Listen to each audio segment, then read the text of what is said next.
Now what? While you're running around doing all those things to get ready for the holiday season, the Rangers are still busy, and they're not done yet. So, now what? We talk about that next here on the DLLS Rangers podcast.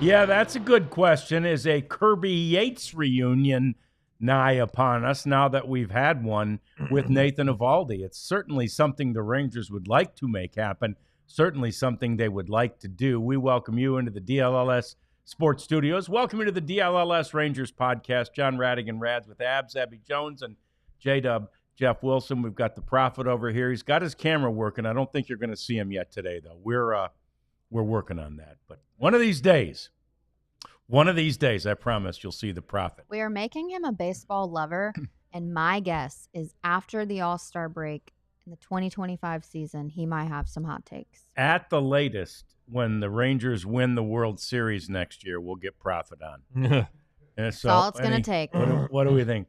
That might be a little too optimistic, but what the heck? I like it. You got to believe. I do believe. I mean, it's happened now, so yeah, it's not like some fantasy. It has happened. Yeah, so, yeah, and it seems like again that the Rangers, and we love, by the way, when we're getting to Justin here in just a minute, we love the questions and the chatting that you do with us, and of course, it always helps us if you will like and subscribe to us as well. So if you haven't done that yet, please do it. And it does seem like, again, Chris Young was downright feisty the other day when he was asked about, well, are you afraid that what happened in 2024 will, linger, will have is how people view this team? And he's like, one season is not going to define this team.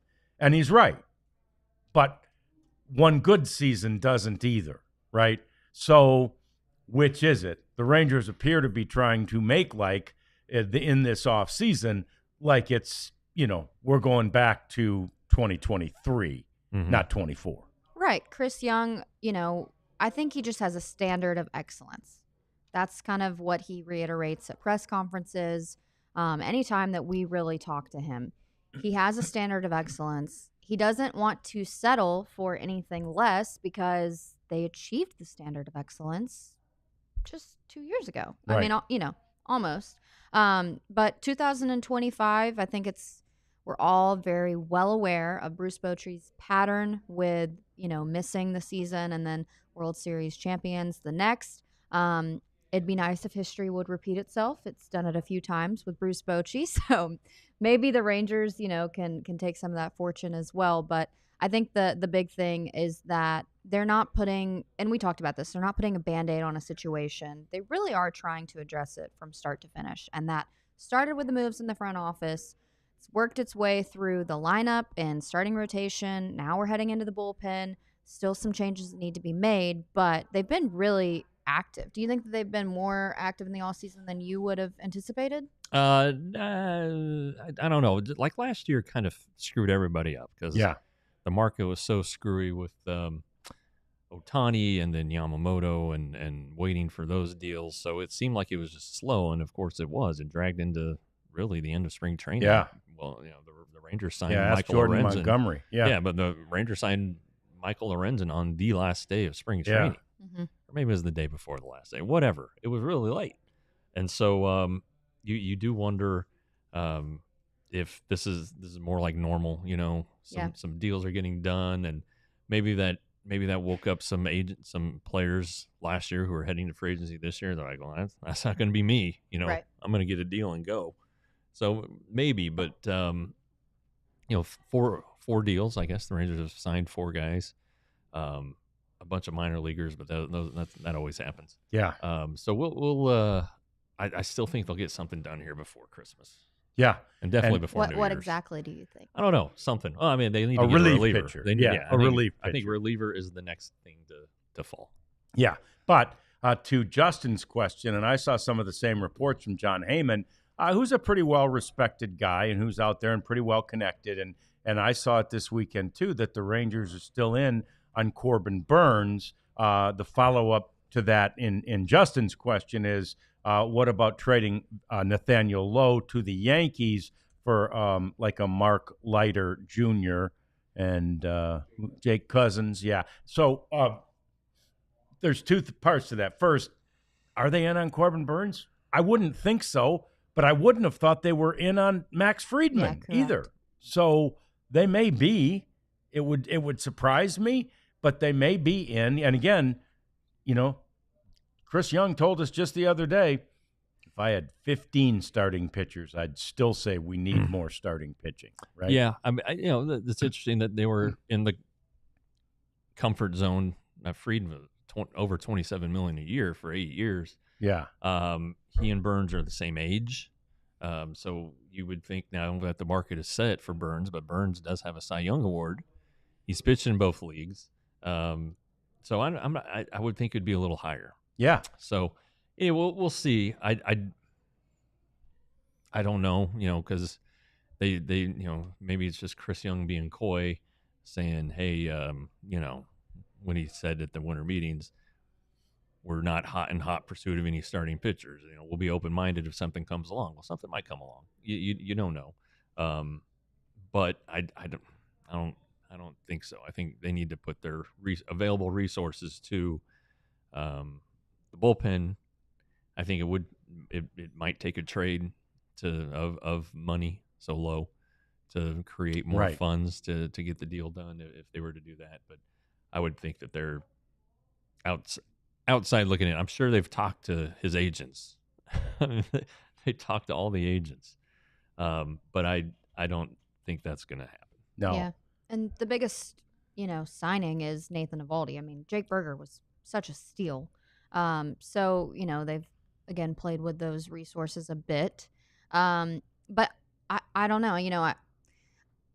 I think I'm alongside Jeff's thought of the bullpen is kind of where you need to focus. Yeah, and there's no doubt that is their focus. That said, it's the old keep your powder dry, right? Yeah. Be prepared to pounce if there's an opportunity. And with regard to the Low thing, that is like the Yankees, I think, are still bidding hard for Pete Alonso. Yeah. And then if they can't get him, I think they'd like Christian Walker. And then I think there's one other first baseman out there that they'd like also. And if not, they've said, I've seen it on some Yankee sites, they'd be interested in trading for Nathaniel Lowe, right? Which is fine. I mean, the Rangers would be interested in trading him. They're not, I don't think, like dying to. They're not, remarkably motivated to trade him. Yeah. But if the right deal came along, and certainly if they could get pitching, they've got a replacement. And he's not a great replacement defensively in Jake Berger, but Nathaniel Lowe learned to play the position on the job. So, I think that Jake could do the same thing. Yeah, you're allowed to get better. Yeah. You can put in the work and become a decent hand over there. I mean, I think of like who think of bad first baseman. And honestly, in 22, Lowe was not a great first baseman. No. If you go back to the division, the championship series against the Astros, Jose Abreu, there were some balls that he should have gotten that he did not get. And that's kind of the thing. It's like what balls do you get to? Plays that should be made that you aren't making. I think that bothered Nate Lowe as much as anything. That's helped his improvement, fuels his desire to improve for 23. But yeah, it's not like I gotta have this great first baseman. You don't have to have a great defensive first baseman to win a championship. Yeah, it's true. And I think like yes, there is a replacement there, but Lowe's the first baseman. You know, so if you get rid of him, I mean there are options, but you would be getting rid of your best option. So at first base. That's right. Yeah. So I think the deal would have to make a lot of sense for Lowe to go. And then also I think with starting pitching, like if the Diamondbacks just want to get rid of Jordan Montgomery and they're willing to eat a bulk of that salary, that's an option there too. But yeah, I mean, I think just the big market, Corbin Burnes. We got what we wanted with Evaldi. Let's not hold our breath. Now Kirby Yates, right? Now Kirby Yates. And then they'd still need a couple more, probably. Yeah. But again, those are going to be guys, I think, like Webb, that they got, a pretty good deal for, $1.25 million. Yeah, they'll definitely look for some of them guys who are rebound candidates, if you will, guys who've been hurt. AJ Minter, I know he's popular with a lot of the guys in the chat room, and he makes a lot of sense. Kind of a left-hander. The Rangers could use a veteran left-hander with them buying out Andrew Chafin. So there are a lot of ways to do it. After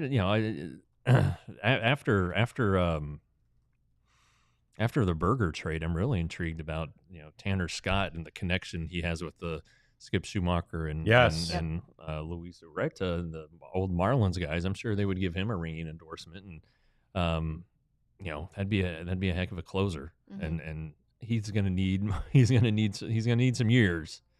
But if you're willing to pay that kind of money for Kirby Yates, probably be willing to pay it for Tanner Scott. Yeah. There's the school of people who don't like left-handed closers, and I think I'm kind of with them. But he's got just ridiculous stuff, and maybe that's different. These aren't little soft tossing lefties. Billy Wagner's a left-hander who probably is going to have a hell of a chance to get in the Hall of Fame here. I've got to fill out my ballot. We got to do like a ballot reveal show. Oh yeah, we'll do it. Yeah, we can get Anthony. When's it due? It's got to be postmarked December 31st. Okay. And we can get Anthony Andro on the show. Because he still has a vote. Oh, nice. Yeah. And I guess we could get TR. Yeah, it'd be fun. TR is still in Europe, touring Eastern Europe right now. TR's always somewhere now, isn't he? Well, he's retired. Good for him. But yeah, so we could get a couple guys on and do our ballots and try to explain them. But anyway, that's a side note. Back to relievers. Scott, Estevez, those are the big names. It may not be a big name because remember, Kirby Yates was signed to be a setup guy. He had the experience, so maybe it's somebody who has closing experience and just needs the opportunity again. So we'll see. But and there's such a big pool of relievers out there, and and it goes beyond like ERA and stuff. Like Jake Berger, the pro scouts saw him with their eyes, but then the R&D department looked at all the nerdy numbers and were like, hey, we like him too. So it would be a combination of that again. And so I think they'll sign 3 relievers. I really do. Yeah. Have you ever talked to Kirby, right before the season ended? Like, what is his stance on being in Texas and the Rangers? Like, did he ever elaborate on his thoughts here? Well, I mean, they gave him a great opportunity. Obviously, he got along with everybody. He's more of a reserved guy, but super friendly. And for what they did, what he did, he's not going to, in all likelihood, have a 1.17 ERA again. No. So let's get that out there. He's probably going to blow more than one save, But he had a very good time. He's 38, so the age is going to be an issue, or he turns 38 right before opening day. So the age is going to be a limiting factor for him. That's why I really think that a 2-year deal will get it done. Yeah, we'll get it done. Anybody who offers 2 years is going to get them. Sure. Yeah, I agree. And take him to 40. Yeah. I mean, if the Rangers paid Daniel Robertson, who turned 40 during last season, they paid him 11.5. So it seems like they're willing to do that and don't have any problems. They just saw it. They know the medicals. It just seems like he makes a lot of sense. Well. Oh, my goodness. Well, speaking of nerdy numbers, which Jeff just mentioned, we're going to get to some nerdy numbers a little bit later on in the program. Up next, we want to update you on what the Rangers have planned for next month. And we're also going to take a deep dive into the month of December for your Texas Rangers because it's been a very active month over the years. And it's all coming up on the DLLS Rangers podcast. Oh, but first, we talk floors. It's the greatness of Empire Today. And it is really great. And it's really something you ought to think about as doing for a big Christmas gift, not just for your wife or for your husband, but for your family. It'll really help the value of your home to get new floors in there. It'll really help if you are getting close to selling, you might as well just do the floors now so you can enjoy them and not have the new seller come in and tell you, yeah, we don't like that carpet. Get them now so you get some life and some joy out of them. Empire Today is the original. They have the best products, and everybody else out there is basically just trying to copy what they do. They have that virtual technology. Take a picture of the room, take it to Empire Today. They show you what any number of various products would look like on that floor. So go to EmpireToday.com and use the code DLLS, and you will get $350 off your new floors. And John, as you know, it's HelloFresh time. Woo. Good stuff. My wife recreated one of the recipes last week, and it was fantastic. With the holidays and as busy as things are, and as crazy as the dang grocery stores are, HelloFresh is really here to help you make your life easier. It's delivered right to your doorstep. All the ingredients, easy to read and follow instructions. And you know what? If you're going out of town and then for the holidays, like Abby and I are, you can skip a week. You can just say, hey, hold off on this week and pick me up when I get back in town. And again, the meals that John and I have had have just been delicious and quick. To your point, quick, they're not real difficult to make, which helps. I was able to do it. Yeah. So anyway, get 10 free meals at HelloFresh.com/Free Rangers applied across 7 boxes. New subscribers only. Varies by plan. That's 10 free HelloFresh meals. Just go to HelloFresh.com/Free Rangers. Yeah, love it. Here's the thing. I saw this note today that it was 5 years ago today that the Rangers made the trade, Corey Kluber for Emmanuel Clase, basically. And we're going to talk about that and the idea it spawned, which was some of the best and worst things the Rangers have done in December over the last 25 years or so. But we do want to get into what the Rangers are going to do in January, which is to say, Abs, that they're going to have a fan fest like they do every year. Oh, yeah, January the 18th. It's going to be like an all-day event. This is super fun. And, maybe by then there could be a TV deal done. Yeah. And Ranger fans could know how to watch games in 2025. I think Misty asked, do you have an update on that? Not yet, but that'd be great news there. But, yeah, Fan Fest, we're going to hopefully be out there and hang out with you guys. But it's just a great event. Gets you excited for, what's around the corner. I think last year, that's when everybody learned that Whataburger was going to be into the ballpark. Yeah. Yes, because it was not hidden. So everyone showed up and surprise, Whataburger is coming to town, which is foreshadowing for Jake Burger. If you think about it. Yeah, it's a sponsorship just waiting to happen. Yes, it is. Yes, it is. I saw some proposals, like if he, hits a home run second deck, like 50% off. Just crazy stuff. But like the Marlins did a Jake Burger burger night at the field. So, I mean, he's going to end up in the boomstick thing, a ballpark deal. Yeah. The boomstick lives on. Nelly hadn't been there in a decade, but the boomstick lives on. So, but there's going to be a baseball card show this year at the Fan Fest. And the awards dinner is going to be the night before on the Friday night. Shin-Soo Choo is going to be recognized as a Mark Holtz alumni winner. He just retired in Korea. I was thinking about this on the way in. He's probably one of my, 5 or 6 favorite guys that I've ever covered. Just fantastic. Choo is awesome. So I'm looking forward to seeing him. And Marcus Simeon was the Jim Sundberg community guy, so he'll be recognized too, in addition to all the award winners. Yeah. And hopefully Kirby Yates is there in person, right? He was pitcher of the year, wasn't he? That's right. So if he's signed up by then, he'll be there in person. That's absolutely right. So January 18th, mark that on your calendar.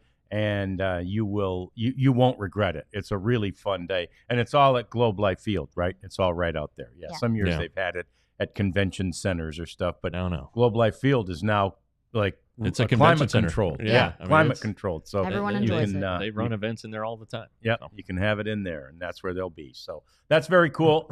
So we got to thinking about, because of this anniversary today, about what has happened in Decembers over the years, Abs, and there are some pretty significant names acquired, and then some pretty significant. So there's significant hits and significant misses, right? In this active baseball transaction month of December.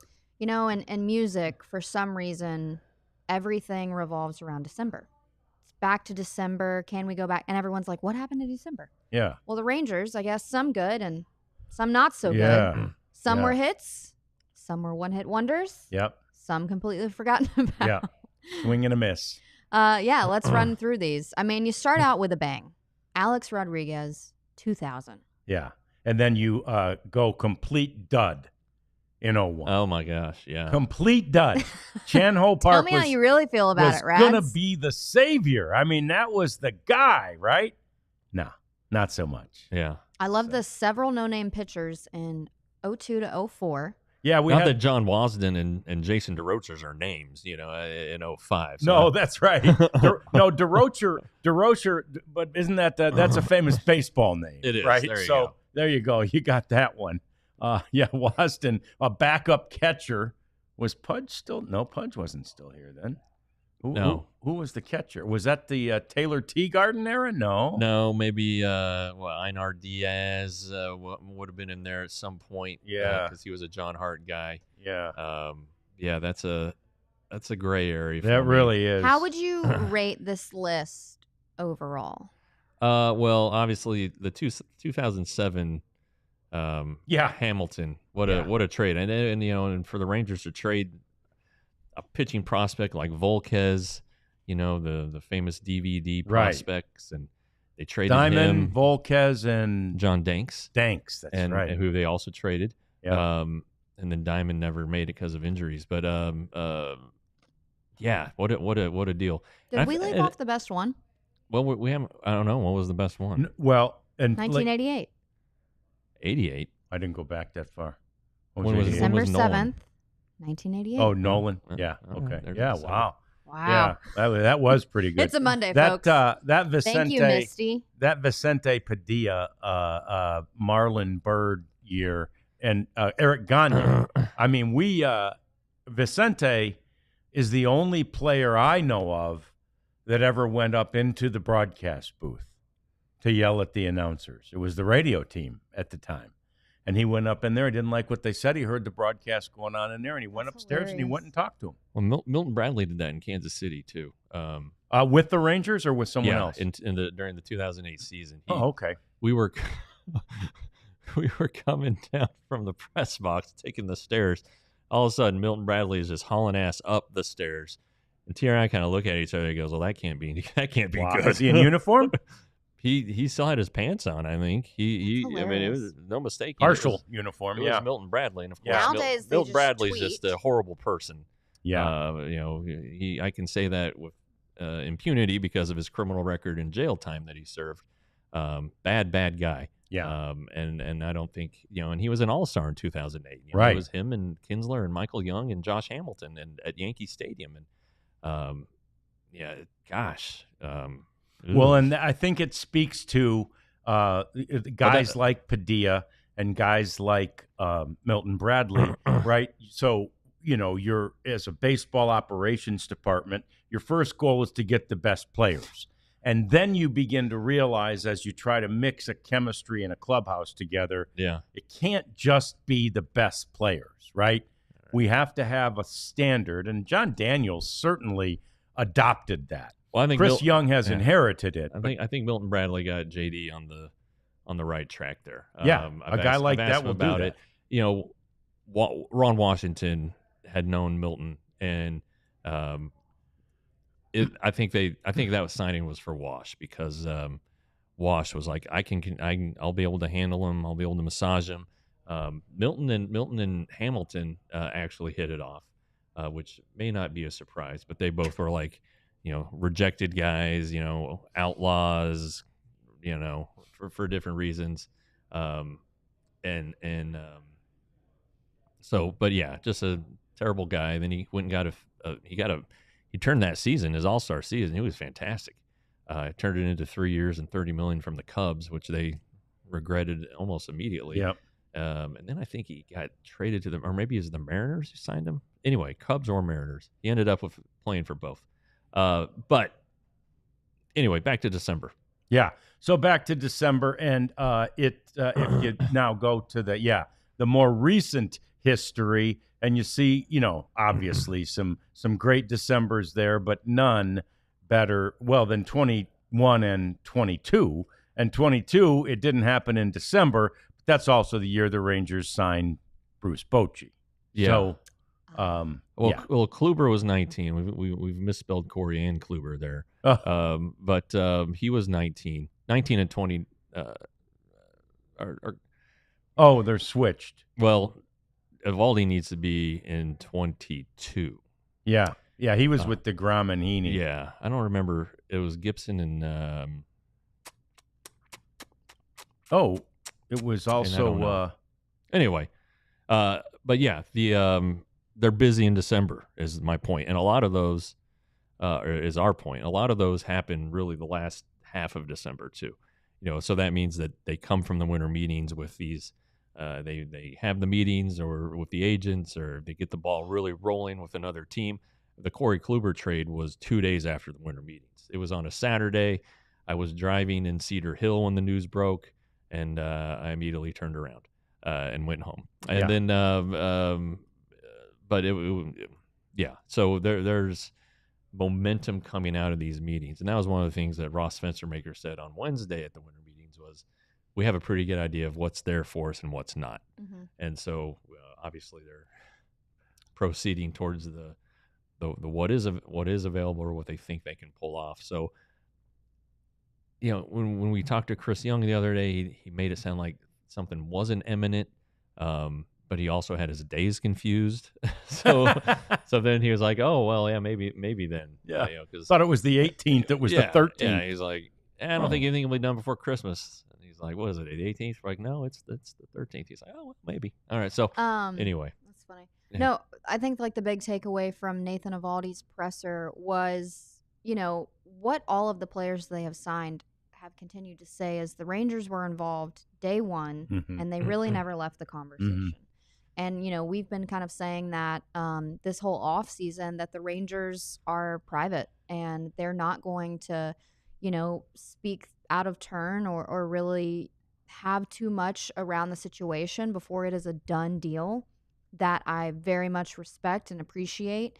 But, the way that they were talking, Chris Young, I mean, it just sounds like he knows what they're going to do. And, it sounds like the Rangers know the pieces that they want to make. And from every press conference that I've heard, it's like the Rangers were the most persistent.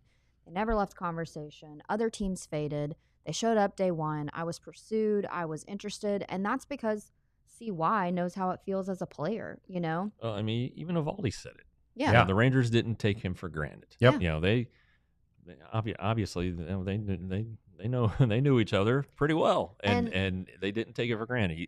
He said the Rangers were consistent. He said some teams would drop off and then come back. Yeah. The Rangers never did that. The Rangers stayed steady in their approach. There was never any. We'll call you back in a few days. No wavering. Yeah. It was that's pretty impressive. I mean, again, it makes you feel wanted. Yeah, I agree. You know what that bell means? That bell means it is time for us to talk about some of our products, which we'll do momentarily. We'll also get to our now pitching segment, starting segment, the first of those that we'll have. And then we've got a lot to clean up in the world of baseball as well. So it's all coming. It's the DLLS Rangers podcast. Is it me? It's you. It's me. With your Shady Rays. Oh, my Shady Rays. Oh, my gosh. Love this pair of sunglasses. Don't need them today. It's still cloudy out there as I look out the big windows here in downtown Dallas. But they are the best. They again, I've told you, I drive west in the evening, which is now early or late afternoon now, and that sun's setting, and I pop those Shady Rays on, and I can see brilliantly. Those polarized lenses just cut down that glare. They're fashionable. They're durable. They're not that expensive. Noticed I didn't say cheap. Thank you. Yeah, they're not. And they have this great replacement warranty. So if something goes wrong with them, you just send them back, and Shady Rays will replace them for you. I really can't emphasize enough what a great pair of sunglasses this is. So go to shadyrays.com and use the code DLLS. You get 35%. That's a heck of a savings, 35% off polarized sunglasses. So generous. And my favorite sponsor. What time is it? Game time. Game time. Game time is the best option for tickets because let's face it, there's so many, different competitors out there that will try to sell you a knockoff ticket. Mm-hmm. And nothing's worse, especially for me. I get dressed, I get ready. I maybe drive out there to AT&T, and if I don't have my legit ticket or, I have a horrible view, I'm going to be mad because I spent good money on those tickets. So go to Game Time because you can see a panoramic view of where you're going to sit. You can know before you buy. They also have a money-back guarantee. So if anything were to happen to your event, you would get reimbursed for it. But Game Time is the best. You can also do last-minute tickets. I mean, I live downtown. Sometimes I like to go to a concert last minute. I'll check just before the performer goes on. It's like $30. Game Time, use the code DLLS for $20 off of your first purchase. The wife and I were looking at Game Time last night. We're going to Denver. We're trying to find things to do, and we don't know that we're going to go to the mountains after all because the car time. The kids are against it. So anyway, we're like, well, let's go to a Nuggets game. Yeah. And I loaded up Game Time, and they're playing the Cavs, which is a hell of a matchup. Yeah. And then they play the Pistons. The Pistons tickets are noticeably cheaper. I was just going to say, yeah. But anyway, and then she looked at another ticketing service. Double? And she saw the price. I was like, well, is that all in pricing? Does that have the fees in it? And she's like, well, no. I was like, well, Game Time does. Yeah. Isn't that great? Yeah. Anyway, we may head over to Ball Arena and check out the Nuggets. Figure out which one of those to go to. Probably depends on price, but that Cavs game, that's a good matchup. Yeah, that's really good. So it's a great product, and we encourage you to be a part of it. All right, let's get to our starting pitching talk, and it's interesting because Abs brought up a good question earlier. Who is the opening day starter? Now, when I just did, we're now talking pitching because we've kind of gone through the lineup, I immediately defaulted and went to Jacob deGrom first. Yeah. But you could make a case that Nathan Eovaldi would be the opening day starter, couldn't you? Yeah, I mean, Jacob deGrom is the guy that you paid to do that. However, his time in Texas hasn't gone the way that, we thought it would. And this is going to be, his opportunity to hopefully play for the Rangers all year. But Jacob deGrom has a history of injury. So, it's, you just got to take that into consideration. Well, yeah, you do. And then, it's how do you want the rotation to set up? I think that's a big one. If let's say deGrom starts at opening day, how does that affect getting him to his innings limit, which he's going to be on? So would you drop him down to fourth, let's say, in the rotation? Go Eovaldi. And then, do you want those two back to back in the postseason? Yeah. But they're pretty similar. I mean, deGrom's so good, that I don't know if hitters would get an advantage facing a hard throwing righty 2 days in a row. Just deGrom's just different. And it's not like Eovaldi's. They're not going to be getting similar looks, is what I'm saying. So I don't know if that would be a consideration if you want to split them up somehow. I would think that more apply to Gray and Eovaldi trying to split them up. But you'll be able to tell about 10 days into spring training. Yeah, I agree. You'll be able to just draw everything together. Now everybody has to stay healthy and all of that stuff. But I think to generate a lot of excitement, I think deGrom, Agreed. Or if you want to make sure you're selling out the second game of the season, then you save DeGrom. Yeah, So, true. But let's not keep the business side out of this. with the Rangers, last year, they did opening day and then they did the ring ceremony. And I was like, that's so weird. Why would they not just do 2 birds, 1 stone? And my dad is like, exactly your point. 2 birds, 1 stone. Right. They need butts in the seat. Yeah. So they split that. But DeGrom actually made his 4th career opening day start last year. Okay. 23. It wasn't very in good, 23. And as Misty just pointed out. Yeah, was no, not. it was awful. Yeah. It was not. So maybe DeGrom is the guy. Maybe he isn't. Yeah. Time will tell. Yeah. Yeah, he gets. He said he gets really amped up for certain starts, and that was one of them. And when he does, his pitches tend to be higher in the zone. Yeah. So it's pretty funny. He knows what's wrong, but he can't control the emotion. Isn't that weird? The adrenaline. But who better to look Jacob DeGrom in the face and deliver that news than Bruce Bochy? I mean, other managers, maybe feel some type of way because it is Jacob DeGrom. So Bruce Bochy, see why? Yeah. Yeah, and maybe maybe Maddox, the Vulcanator with his, maybe he can transfer something through the claw to get to DeGrom to calm him down in those situations, right? I really think that ultimately neither guy cares. They're not going to be upset. Agreed. Yeah. It is a nice honor, but I don't think either one is going to be pissed if they don't get the start. They'd be happy if it's them. They'd be happy if it's somebody else. So, yep. Again, but it's not a lot of something. egos. It's always a story at spring training. Always a big story. The opening day starter thing.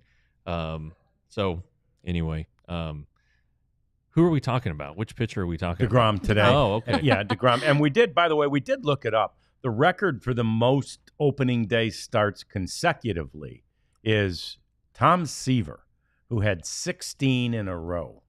Right. Pretty stout. Yeah. And not all for That's crazy. the same team. No, 3, I think, or 2. 2 or 3. Definitely the Reds. Yeah. Is I he don't know. the Mets? I don't know who after the Reds. I Can't remember if he went one more place, and then I think Jack he went to a couple places. Jack Morris had 14 in a row. That was with 3 teams as well. It was 11 in Detroit, and then Twins, Minnesota, and then the Blue Jays. Yeah, and then you said Carlton, and that would have been all with the Phillies. Yep. Yeah, 14. Yep. Yeah. I mean, the Rangers won a stretch where they didn't have a repeat guy on starter on opening day. So right. I mean, I can't. You have to go back. I don't know. I don't want to say anything, but Tanner Scheppers, for crying out loud, started on opening day in 2014. Didn't Scott Feldman start one? Yeah, he started in 2009 because he had a great 08. Yeah. Or was it 10 he started because he had a great 09? I think that's it. 10, I think it was. Yeah. Yeah. That great year. So an active player is Justin Verlander, and that's 12. Yeah. So that's when you get everyone else before him is retired. Did Verlander start opening day? Was he healthy to start opening day last year? I don't remember. I don't remember. Yeah, I don't either. So anyway, and he probably won't. He doesn't even have a team right now, right? Yeah. So No. yeah, he's got the couch. He's got to hurry. He's got the couch and a supermodel wife. Yeah, he does have that. Tough life. Yeah, life's good. All right, Life's so good. DeGrom made 3 starts last year. Yep. Coming back from Tommy John. Pretty good. I mean, he wasn't completely satisfied with it, and but the third one he was really happy with. He pitches where he wanted them. He gave up some hits because he got ambushed by the Angels there, but made the adjustment, all that stuff. It's pretty amazing. Like the bar is so high for him, his standard, because like every start was good. Yeah. Everybody would take that start, but Right. he was like, nah. Yeah. I remember the Seattle start because we traveled up there. That was our first DLLS trip, and he had a long inning. The Mariners kind of fouled off some pitches, and so he wasn't happy with the slider and all that stuff. But still, upper 90s. He did strike out 7 in that game. There were some guys that had no chance of hitting that thing, and that's just what you're going to see. You did see it. To Misty's point, other than on opening day, and even on opening day, he touched 100. He got over 100. So yeah. but like his I think his next start was against the Orioles at home, and he was like 6 scoreless and struck out 11. And just dominant stuff, and that turned out to be a pretty good Orioles team, as I recall. They won the most games in the league. So he's just a machine, and I want to see 30 starts. I want to see 25 starts. I just want to see a lot of it. Yeah, and, he's going to be great. That's just who he is. And do we feel like, though, if he makes 25 or 30 starts, because there is going to be an innings limit, are we starting to limit him? Are we starting to get him out of there after 5? Maybe. I think that's why you're looking for multiple guys who can work multiple innings out of the bullpen. Maybe a true piggyback situation like it was with Dunning in 23. There are ways to rest a guy. He could, they could skip. He could start, let's say, July 7th, and then not pitch until after the All-Star game, and he could be the last guy out. So he could get a long break there. There are ways to do it, and we'll see how they're going to do it. But they need to do it with Rocker. They did it. They used to do it with you Darvish those first couple of years. You was always on the injured list for the All-Star game. Yeah. And it's because they were resting him. He had a sore neck. Or, whatever it was. And they just take the next couple weeks off. So I would expect that to happen, but it's going to have to happen with Rocker too. May have to happen with Tyler Mahle. So there are some things to consider, and that's why, like Christian says, you can never have enough starters. Yeah, because for the last 5 years, his innings pitched are well under 100. I mean, when I say well, I mean very well. 68, 92 was his highest in 2021 with the Mets, 64, 30, and then 10. But before that, 2019, 18, 17, 200 innings plus each year. I mean, that's obviously not going to be the Jacob deGrom that we see in baseball ever again. I think that's not going out on a limb and saying that. Yeah. But, if Jacob deGrom is healthy, what do you see his innings pitched be at this year? If everything kind of goes accordingly to plan. If he makes 20, I would say 150. I think 150 innings is a reasonable spot for him. I think maybe 120 for Rocker. Your innings total is there. The 68 and 20, that was a full season. It was just a shortened season. So he posted. He wasn't hurt that year. And then the next year, he 92. Was so good. And then he got hurt. But his numbers were filthy. He had a 1.08 ERA that year. It was under 1 for and how many innings did he end up getting before he got hurt? 92. Okay. 92. Okay. Yeah. Wow. It was just ridiculous. Yeah. 11 earned runs. The guy, amazing. The guy's great. He really is. So 11 walks. That's hilarious. That's probably the thing I'm most excited about for the upcoming season. Sorry. Even if the Rangers sign Sasaki, I'm more excited about seeing Jacob deGrom hopefully pitch a full season. Yeah. That'd be awesome. Maybe Jacob deGrom? Yeah. Well, I was going to say, and well, if they get Sasaki, you're going to see more innings limits because you got the whole new travel, new ball, new mounds.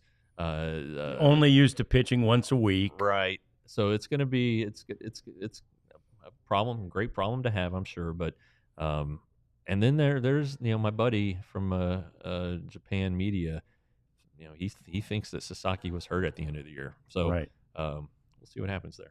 Yeah, and we keep hearing Sasaki would be interested in going to the minors, right, and being developed more. Yeah, I think he just wants to play in America.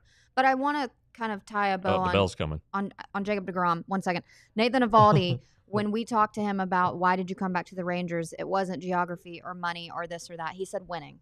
And it was Jacob deGrom and the starting rotation, and the pieces are there for this team to go back and win. They are indeed. And that Jacob deGrom acquisition of December of a couple of years ago. Yeah, Abby will run right past a bell on you, man. But if the prophet rings the bell, that means we're getting ready to talk about some of our favorite products. We've got the cleanup segment coming next. There's some real fun there. We'll show it to you. Plus, my head's going to probably spin right off my body, which should be quite a visual. So that's next on the DLLS Rangers podcast. But it's a big merch day, Jeff. Big merch day. Sandwich. Yeah, we got a merch sandwich going here. Oh, let's put Is that a They are Cowboys both, one? they're both very. It is the Cowboys one. They're very visible. Both Stars? of these, right? When you got the navy Cowboys. with the bright or the white, I mean, it's very, very visible, and everybody knows who you're representing. We'd like you to represent us. Store.allcitynetwork.com. You can get merch like this. You can get hoodies soon, because we're almost to 2025, Jeff. Soon you'll be able to get hats. Golf shirts, my understanding, will be coming in the spring. Is that right? Yes. Yeah, Like a we'll like Roback that. collab? I don't know, but because John, I told you that we were interested in some golf shirts just to wear to have a collar, a little more where to the a little ballpark and more stuff, where to formal. work, right? And This is our rep out there, Gina, or the lady in charge of merchandising. She said, "We can get you one now, but it wouldn't be very good quality." I was like, "All right, I'm going to hold off. rather have quality. I need quality." Yeah, yeah. But yeah, And so anyway, these are quality Yeah. too, by the way. I counted this morning. 15. 12 T-shirts, 1 hoodie, and at least 3, I think, coming for Christmas. So that will be 15 to your no, point. that'll be Ab. 6. Wow, There'll be 16 total. total. 13's a little unlucky if it's to some people, but I know I'm getting a duplicate. Also, I was going to say, how many duplicates? just in one there? duplicate. Wow. Yeah. So I'm for sure getting a duplicate. I wouldn't be surprised if I get one from another market. Being that I'm from Denver. Oh, Sure. we have one on the way. Oh, that's right. We got a Philly have a mess- Denver. we have a or mess up something. one. Yeah. Yeah. My new favorite place. When I Yeah. was a kid, I would make up numbers, and I said 11-9. Yeah. That was like a that number. one. So Yeah. that's our 11-9 sweatshirt. That's our 11-9. Well, hey, and if you're a diehard, $79.99, you get a free shirt. Yeah. There you go. Beautiful. Love you. Be a diehard and get the merch. Time to clean things up in baseball. And I guess, I don't know. Yeah, we could start with my head spinning off. Uh-oh. Have you looked go at for this yet, Jeff? I have not. Oh, God. You know what's I funny? like surprises. What- Abby likes this kind of stuff. What's funny is my mom was in town this weekend. We were playing a question game, and she asked, like, what was your favorite subject in school? And I said lunch. Yeah. And she got a kick out of it. And I'm like, yeah, I don't really like, I never liked school, and like learning was not that fun for me. However, I like me some baseball stats. So there is a new metric now with base running.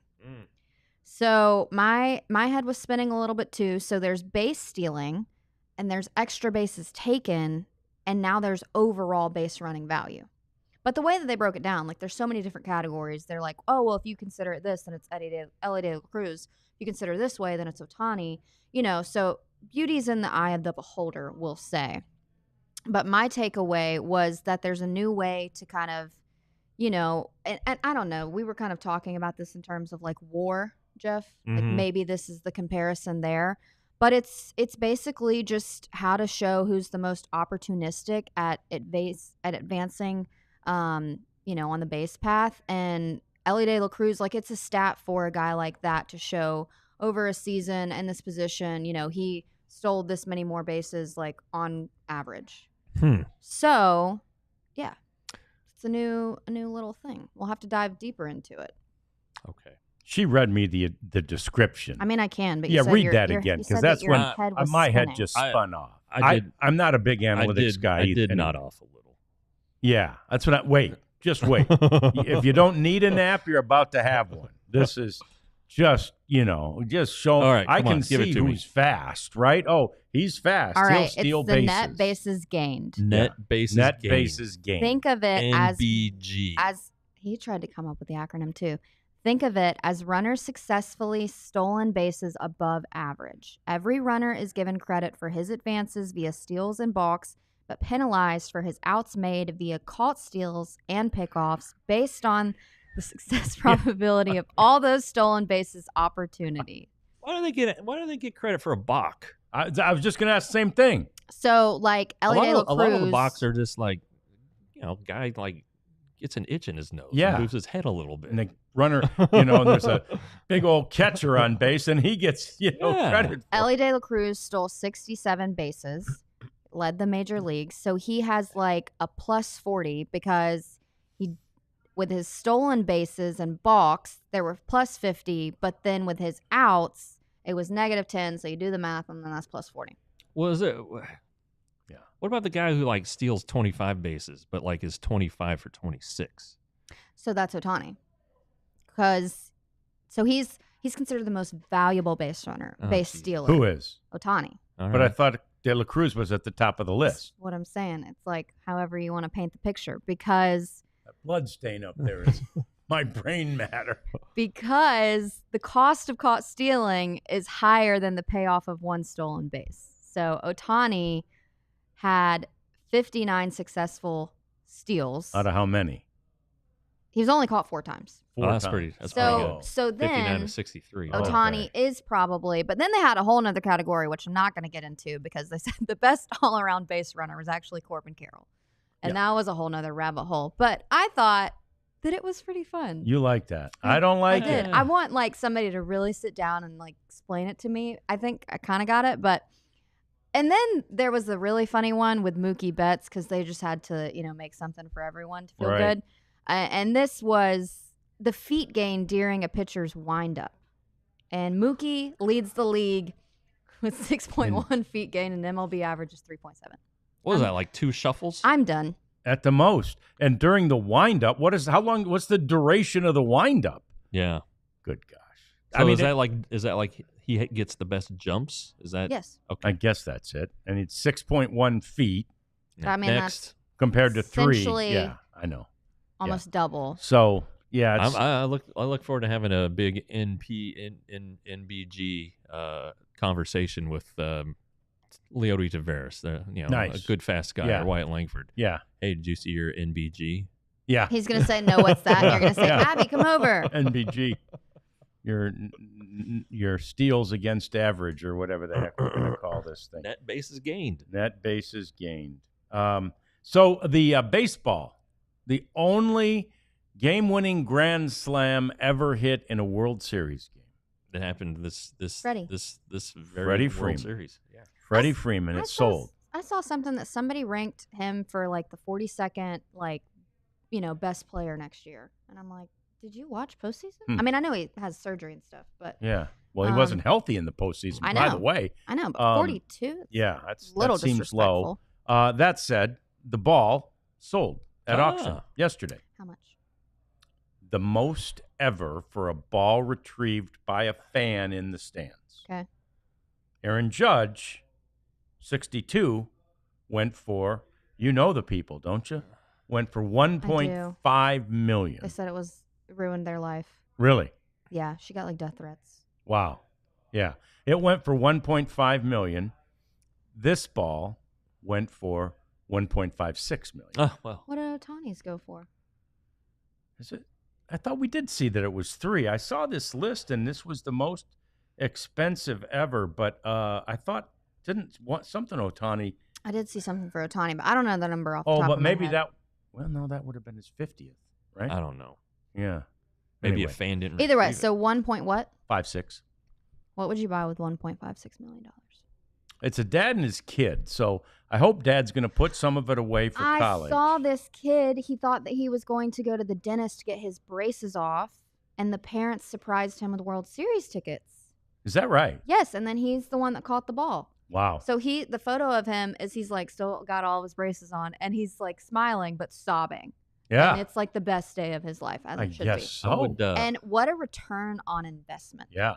Yeah. Wow. yeah, I would definitely put aside the money for the kids to go to school, and then 1.5 million. I think you can do a few more things than that. I'd probably get a new car. Yeah. So. Oh, So wow. what the heck kind of list did I see? Maybe Wait, it's so Ohtani's went for how much? 4.3. And then Mark McGuire's 70th went for 3 point something. And then is that a list, Prophet? Does that list have this ball on it? Yeah, this was on MLB.com where I saw it. You can't trust them. You really can't. Bastards. Let me see what we got here. Third most expensive ball ever sold, John. Third? That's what the ESPN story says. All right. Well, It's the most expensive ball Ever hit on I a couldn't even Grand find- Slam. I couldn't. That's right. The most Yeah. expensive World Series Grand Slam ball ever ever. There you go. hit. Yeah. Yeah. But third's not bad. Anyway, it was $1.56 million. Still a lot of money for a baseball. I'll take it. What's Hey, that Ruth. What's that percentage? I wonder what the auction house gets.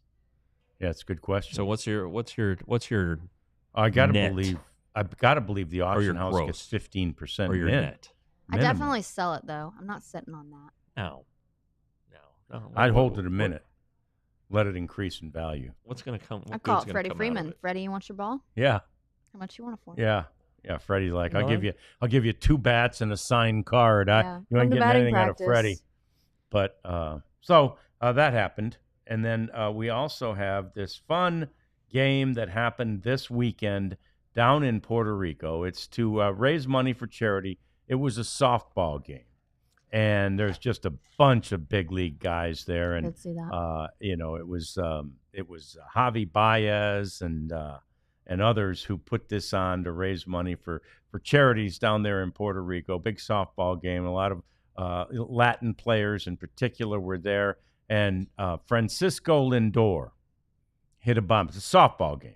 Kiki Hernandez was pitching. Francisco Lindor was hitting. And let me just say, we'll hope with everything in us that this does not happen on a major league field anytime soon. Take a look at what the celebration was to Lindor's home run. Okay? Knew it. Now he could flip the bat. He could flip it. Instead, he flips himself. Little Adolis Garcia. Little cartwheel. Hang on, we're not done yet. Oh, a hug. Hugging the opponents. I think he might be out of the base path at that point. Yeah, I think they might have shortened the bases actually for the That's softball. like I was trying to look at that too. That's like a little toddler video of like when you put your kids in t-ball because you want them to have a sport, and it's a little girl, but really she wants to do gymnastics. Yeah, She cartwheels. right. No, that's funny. But maybe he did that because he's so excited he's about to have another baby. Oh, is he? Yeah, he Yeah. and his wife. Well, he hit a grand slam in the postseason and just put his head down and ran around the bases. Ran around the bases. Yep. So, Yep. Class No, act. and I think it's awesome, really, that they're out there and they're not only raising money for a good cause, but then as he ran down the third baseline, I don't know who all the people were on the field, but he's high fiving and low fiving all of them, Yeah, and some- Francisco Lindor's got that infectious smile, Right. and right. yeah, it's great those kinds of things, and when people can get close to the players, it's great for the game. Yeah. It is. And Puerto Rico, such a cradle of Oh my Yeah. gosh. baseball Yeah. players, and obviously Clemente #1, but Pudge, Juan Yeah. Gonzalez, Juan Gonzalez, Rangers history, the Molinas, Ruben Sierra. Ruben the list Sierra. goes on. Yeah. All right, I asked a question on Twitter, and I want to get your response. Who is the player that you missed the most from the 2023 World Series Championship roster of the Texas Rangers? 23? Yeah. You mean that's no longer with the team? Yes. Mitch Garver for me. was a big That's a answer. good one. 'Cause I like Mitch. I like Mitch a lot too. I might say though, it's because of what he brought, not necessarily as a player, but as a guy. Austin Hedges. Hedgie. Yeah. Hedgie was another fan favorite. Yeah. I think overall, everyone said Mitch Garver, and then everyone had really funny jokes with postseason Adolis, Yeah. a healthy That Evan is true. Carter, a healthy Josh Yeah. Young. Boy, that Evan Carter one's big. Yeah. Yeah, the healthy. I mean, again, he was never going to have a season like he had in that last month Yeah. / postseason. But it would have been fun to see what he could do. Yes. And we got a few Jordan Montgomerys. Oh yeah. Yeah. It's another good one. So Yeah. There's a lot. Yeah. There's more. nobody said Martin Perez. Oh. Well, we love Martin. Aroldis. Martin is Aroldis? Martin in Nobody your said top 5? Aroldis. Oh yeah. I love was going to Martin. say, yeah, Martin might be in my top 5 Yeah. of all the guys we've covered over the years. So, yeah, Martin's great. Yeah. Awesome. He was on that December list somewhere. He was not one of the no-names, by the way. All right, that's going to do it for us. We appreciate you. We're here at noon tomorrow, 1 o'clock on Wednesday, and then noon Thursday and Friday. We're headed toward the holidays, but, man, we've got lots to talk about. We've got some guests on tap for later in the week as well. Some big surprises and some real fun. So we appreciate you joining us, chatting with us, hanging out with us, and we love doing this with you each and every day. Tomorrow is another edition of the DLLS Rangers podcast. We all silly like the mayor.